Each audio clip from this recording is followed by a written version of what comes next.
नमस्कार दोस्तों, स्वागत है आपका हमारे YouTube चैनल आशा की जुबानी पर। आज मैं आपके लिए सिगरेट अमीरजादा का एपिसोड नंबर 11 लेकर आया हूँ। इसलिए उसने एकदम से आहान को यहाँ देखकर अजीब महसूस किया। एकदम से रोहन गुस्से में पैर पटक हुए आहान के सामने जाकर खड़ा हो गया और बोला, तुम मेरी जगह पर क्यों बैठे हो? उठो वहाँ से। अब रोहन जब उसकी तरफ घूर घूर कर देख रहा था, आहान ने कोई परवाह किए बगैर जवाब के बदले उल्टा सवाल कर दिया, क्या इस कुर्सी पर तुम्हारा नाम लिखा हुआ है? रोहन, तुम। लेकिन आहान से रोहन की नज़र ग्लास वॉल रूम के बाहर गई। रिपोर्टर्स बाहर ही खड़े थे और लाइव स्ट्रीम भी चल रहा था। मैं जल्दबाजी में आकर इमोशनल नहीं हो सकता। इस आहान को धक्के मार के बाहर निकालना मेरी पब्लिक इमेज के लिए सही नहीं होगा। दूसरी तरफ जब यह लाइव स्ट्रीम चल रहा था तो लोगों ने लगातार कमेंट्स करना शुरू किए, यह आदमी कितनी मोटी चमड़ी का है, शर्म नाम की तो इसमें कोई चीज़ है ही नहीं। नहीं, रोहन ने फिर चुटकी बजाकर एक अजीब सी स्माइल के साथ सनाया और आहान को देखा। जैसे ही चुटकी बजी, कुछ वेटर्स ग्लास वॉलरूम के अंदर तरह तरह की लजीज डिश लेकर आ गए। बर्ड्स ने एक एक करके सारी डिशेज टेबल पर रख दी। उसके बाद एक वेटर अपने हाथ में एक रेड वाइन की बोतल लेकर आया। उस वेटर ने हाथ में पकड़ी वाइन की बोतल से सर्व करने के बाद एक गिलास सनाया के आगे रखा और दूसरा गिलास रोहन कोहली के सामने बढ़ा दिया। रोहन ने सामने रखा वाइन का गिलास हाथ में पकड़ते हुए आहान से कहा, आहान, क्या तुम्हें पता है यह कौन सी वाइन है? मुझे नहीं पता। रोहन को आहान से इसी जवाब की उम्मीद थी। उसने एक टेढ़ी स्माइल के साथ आहान से कहा, यह एक रूमानी वाइन है जिसे खास फ्रांस से बुला। अगर अभी की बात की जाए तो पूरी दुनिया में इस वाइन की सिर्फ 500 बोतलें मौजूद है। आहान, तुम बहुत लकी हो, तुमने रूमानी वाइन की बोतल अपनी आंखों से देख ली है। आहान को इस रेड वाइन के ग्लासेस का क्या नाम इम्पोर्टेंट हो सकता है? आप अपने घर के उस कोने को याद करने के बाद जहां पर इस रूमानी रेड वाइन को किसी कचरे की तरह रखा जाता था, आहान के चेहरे पर एक अजीब सी मुस्कान आ गई। जब रोहन कोहली को देखा कि आहान बहुत ही शांत बैठा हुआ था, उसने कुछ सोचा। उससे सवाल करते हुए पूछा, आहान, क्या तुम जानते हो कि मैंने वेटर को तुम्हें यह रोमानी वाइन देने से क्यों मना किया? आहान ने एक नॉर्मल सी स्माइल के साथ रोहन को जवाब दिया, क्योंकि तुम्हें डर था कि तुम्हारी एक्सपेंसिव और रेयर रोमानी वाइन का एक गिलास वेस्ट हो जाएगा, है ना? एग्जैक्टली यह वाइन उन्हीं लोगों के लिए होती है जिन्हें उसकी कदर होती है, उसका नॉलेज होता है। रोमानी वाइन तो दूर की बात है, तुम तो एक नॉर्मल सी वाइन भी अफोर्ड नहीं कर सकते। तो जाहिर सी बात है कि तुम्हें वाइन का क्या ही पता होगा। मगर जब सनाया ने देखा कि रोहन कोहली को अपनी फैमिली से पैसे और रुतबे का इतना घमंड था तो वह गुस्सा हो गई। सनाया ने एक नज़र शांति से बैठे आहान को देखा और अपने दांत पीसते हुए मन ही मन में बोली, ये अमीर खानदान का बिगड़ा हुआ लड़का अपने आप को क्या समझ रहा है? अगर इसकी फैमिली के पास थोड़ा ज़्यादा पैसे आ गए तो इसका क्या मतलब है कि यह किसी की ऐसी बेइज्जती करेगा? सनाया की आंखों में अजीब सी डिटर्मिनेशन झलक रही थी। रोहन ने आहान का मजाक उड़ाने के बाद इरादे से अपनी चुटकी बजाकर वेटर को बुलाया। रोहन ने फिर आहान की तरफ देखकर कहा, इस आहान के लिए लोकल बियर लेकर आओ, ज़्यादा महंगी वाली मत लाना, ये आहान सस्ती वाली बियर ही पीता होगा, इतने महंगे ब्रांड्स हजम नहीं होंगे। इसे अपने आखिरी शब्द कहते हुए रोहन कोहली को खुद ही जोर जोर से हंसने लगा। वेटर भी आहान की तरफ थोड़ी अजीब नज़रों से देखने लगा और ग्लास वॉलरूम से बाहर जाने के लगा। तभी सनाया ने उन्हें आवाज़ लगाते हुए कहा, रुकिए, मेरी एक बात सुनिए। सनाया, आप क्या करने वाली थी? क्या सनाया ने इन सब में इंटरफेयर करने की वजह से अहान का प्लान बिगड़ने वाला था। अहान का क्या प्लान था? अगर कोई उसे इस तरह इंसल्ट करने की कोशिश करता है तो शायद सनाया इस सब को सह भी लेती, मगर रोहन ने अहान को ऑफेंस करने की कोशिश की है और यह सनाया हाथ पर हाथ रखे नहीं देख सकती। इसलिए उसने सीधा वेटर से कहा, ओ तो मैं सनाया को भी बियर पसंद है। मैं सनाया आपने मुझे पहले ही कह दिया होता तो मैं एक अच्छी स्पेशल बियर का इंतजाम कर देता।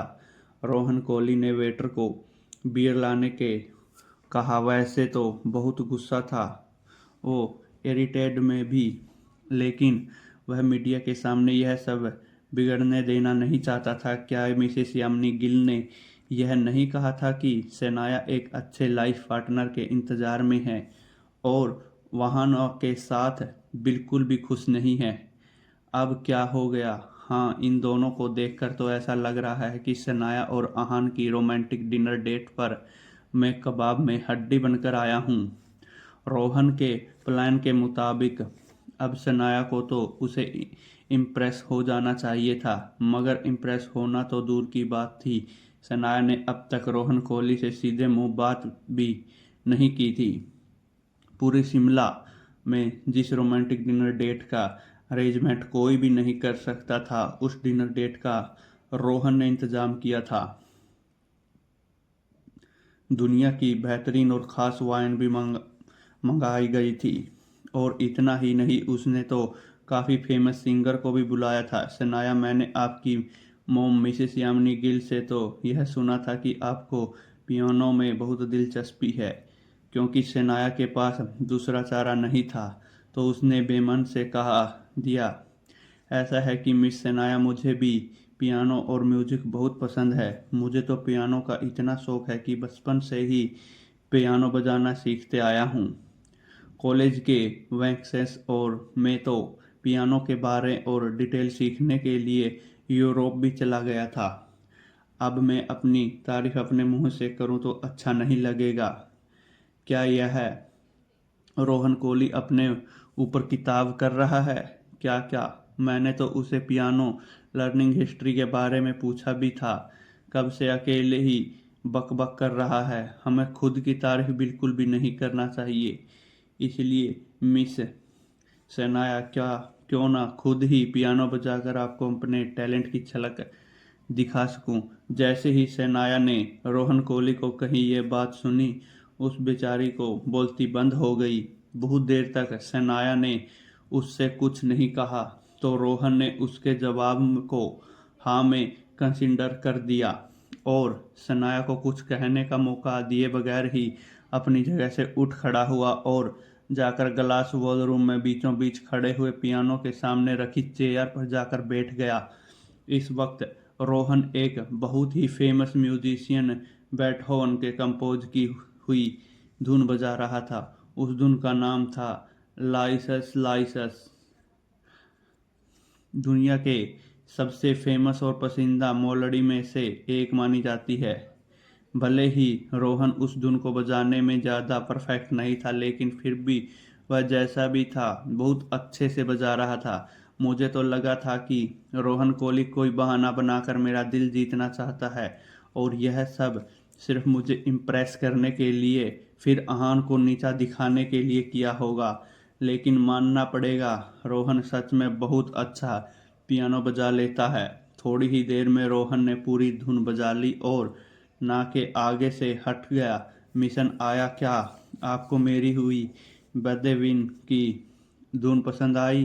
कोई उसमें गलती नज़र आई? इस धुन के परफॉर्मेंस में बहुत सारी गलतियां थी। तुम्हें पियानो के बारे में पता भी नहीं है क्या जो तुम गलती से सही का ज्ञान दे रहे हो? जब अहान ने 3 साल का था तब से उसकी मोम नैना माथुर ने उसे पियानो बजाना सिखाया था। नैना माथुर खुद एक बहुत ही फेमस पियानोनिस्ट थी। उन्होंने पूरे यूरोप में एक टैलेंट पियानो के तौर पर जान पहचान बनाई हुई थी। उम्र में बच्चे सही से पेंसिल भी नहीं पकड़ पाते थे। अहान ने टू आर लाइज बजाना सीख लिया था। क्या मुझे पियानो के बारे में कुछ पता नहीं हो सकता? क्या पूरी दुनिया में पियानो पर कोहली परिवार का हक है। अच्छा, तो तुम्हें पियानो के बारे में पता है। अच्छी बात है। ज़रा मुझे यह बताओ कि मेरे परफॉर्मेंस में क्या गलतियां हुई है। तो सुनो, पहली गलती, धुन की शुरुआत में तुम्हें प्रीलोड बजानी चाहिए थी, लेकिन तुमने जी शॉप की को प्ले किया। उसकी वजह धुन थोड़ी बेसुरी हो गई थी। दूसरी गलती, तुम्हारी स्पीड, जिसे म्यूजिकल भाषा में लय कहा जाता है, वह बहुत स्लो थी, जिसकी वजह से यह धुन थोड़ी उदास भरी लग रही थी, जब कि टू अलाइज का इमोशन खुशनुमा है। तीसरी गलती, बीच के दूसरे अंत में जो सातवां स्वर था उसमें तुमने स्पीक कर दिया था। वह स्वर ही तो इस धुन का एसेंस है। उसी स्वर की वजह से यह धुन इतना यादगार बनती है। साथ ही और कई सीक्वेंस है जहाँ पर तुमने बहुत से स्वरों को बजाया ही नहीं। वैसे और भी गलतियाँ हैं जो कि सीले मिस्टेक्स थी, और उनकी वजह से यह धुन को तुमने बर्बाद कर दिया। अगर तुम चाहो तो डिटेल में एक एक करके शुरू करता हूँ। तुम्हें और तुमको यह सब पता चला तुम्हारी गलतियाँ कितनी सारी थी कि मैं चाहकर भी नज़रअंदाज नहीं कर सकता। वैसे पियानो बजाने में बहुत बुरे हो रोहन। तुम्हें और ज़्यादा प्रैक्टिस की ज़रूरत है। क्या मुझे और ज़्यादा प्रैक्टिस की ज़रूरत है? क्या मैं अब कोई सपना देख रही हूँ, हाँ या ना? फिर कोई और आगे लाइव डेट में क्या क्या होने वाला था? क्या रोहन अब हार मानने वाला था, या फिर आहान उसे हराने के लिए कुछ और करने वाला था? जब आहान और रोहन के साथ अपनी एक तरफा बहस चल रही थी, सनाया की आंखें खुली की खुली रह गई। उसने मन ही मन में सवाल करते हुए कहा, क्या मैं यहाँ कोई सपना देख रही हूँ? यह आहान ही है ना, या फिर कोई और? जिस कॉन्फिडेंस के साथ आहान ने ये सारी मिस्टेक्स पॉइंट आउट कर रहा है, ज़रूर उसने पियानो के बारे में बहुत जानकारी ली होगी। क्या सच में इतना टैलेंट होने के बाद भी आहान को एक नॉर्मल सी बैंक में काम करने की ज़रूरत है? लोगों को उनके ideal husband material Rohan Kohli और निकम्मे में घर जमाई आहान के मुकाबले में आए हुए ट्विस्ट की बिल्कुल भी उम्मीद नहीं थी। एक मिनट, क्या इतनी अच्छी धुन में इतनी सारी गलतियां सचमुच हो सकती है?